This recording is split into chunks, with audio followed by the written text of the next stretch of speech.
Election കമ്മീഷണറായിരുന്ന Arun ഗോയലിൻ്റെ രാജി ശരിക്കും അസ്വസ്ഥനാക്കിയിരിക്കുന്നത് മുഖ്യ തെരഞ്ഞെടുപ്പ് കമ്മീഷണറായ രാജീവ് കുമാറിനെ തന്നെയാണ്.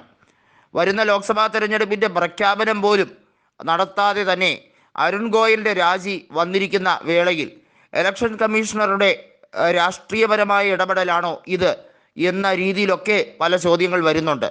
എന്നാൽ അതല്ല, അതിനൊന്നും ഒരു മറുപടിയും കൊടുക്കേണ്ട കാര്യമില്ല എന്നുള്ള രീതിയിലാണ് ഇപ്പോൾ മുഖ്യ തെരഞ്ഞെടുപ്പ് കമ്മീഷൻ നടന്നു നീങ്ങുന്നത്.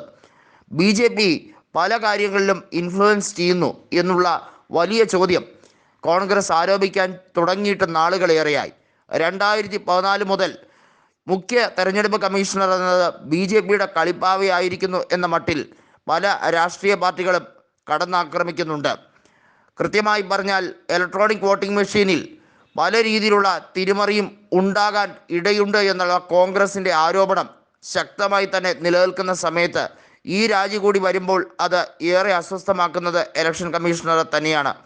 ഇലക്ഷൻ കമ്മീഷണർ ഈ രാജ്യത്തിൻ്റെ സുതാര്യമായ തിരഞ്ഞെടുപ്പ് നടത്തിപ്പിന് എല്ലാ രീതിയിലും ചുക്കാൻ പിടിക്കേണ്ട വ്യക്തിയാണ്. അദ്ദേഹം ഒരിക്കലും പക്ഷപാതം ചേരുകയോ ഒരു രീതിയിലും രാഷ്ട്രീയപരമായി ഇൻവോൾവ് ചെയ്യുകയോ ചെയ്യാൻ പാടില്ല എന്നുള്ളതാണ് സത്യം. സുപ്രീം കോടതി നേരത്തെ ഇലക്ട്രൽ ബോണ്ട് റദ്ദാക്കിയതുമായി ബന്ധപ്പെട്ട വിഷയത്തിലാണ് BJPക്ക് ആദ്യ തിരിച്ചടി കിട്ടിയത്.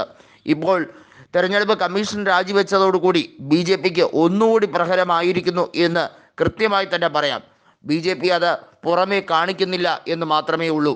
ഇപ്പോഴത്തെ സംസാര വിഷയം ശരിക്കും ഇന്ത്യൻ ജനാധിപത്യത്തിൽ തന്നെ കടന്നു കയറുന്ന രീതിയിൽ, അല്ലെങ്കിൽ ഇന്ത്യയുടെ ഭരണഘടനയെ തന്നെ മാറ്റിമറിക്കുന്ന രീതിയിലേക്ക് ഏകാധിപത്യം കൊണ്ടുവരാൻ നരേന്ദ്രമോദി സർക്കാർ മൂന്നാമതും അധികാരത്തിലെത്താതിരിക്കാനുള്ള ശ്രമങ്ങൾ കോൺഗ്രസ് നടത്തുകയാണ്. അവിടെ കോൺഗ്രസ്സിന് ഒരു രീതിയിലും BJPയുടെ രാഷ്ട്രീയ മുന്നേറ്റത്തെ തടുക്കാൻ കഴിയുന്നില്ല എന്നുള്ള സ്ഥിതി ഉത്തരേന്ത്യൻ സംസ്ഥാനങ്ങളിൽ വരുന്നത് ഏറ്റവും അപജയമായ കാര്യമായി തന്നെ മറ്റ് ഘടകകക്ഷികൾ കാണുന്നുണ്ട്.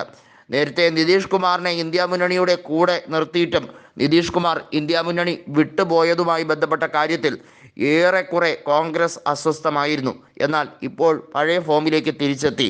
തെരഞ്ഞെടുപ്പ് കമ്മീഷനുമായി ബന്ധപ്പെട്ട വിഷയത്തിൽ കൃത്യമായ നടപടി സ്വീകരിക്കുന്നതുമായി ബന്ധപ്പെട്ട ആലോചനകളാണ് AICC നടത്തി വരുന്നത്. മല്ലികാർജുൻ ഖാർഗെ അതിനുവേണ്ടി പ്രത്യേകമായൊരു സമ്മേളനം വിളിച്ചു ചേർക്കാനാണ് ഇപ്പോൾ നടപടിയാക്കിയിരിക്കുന്നത്.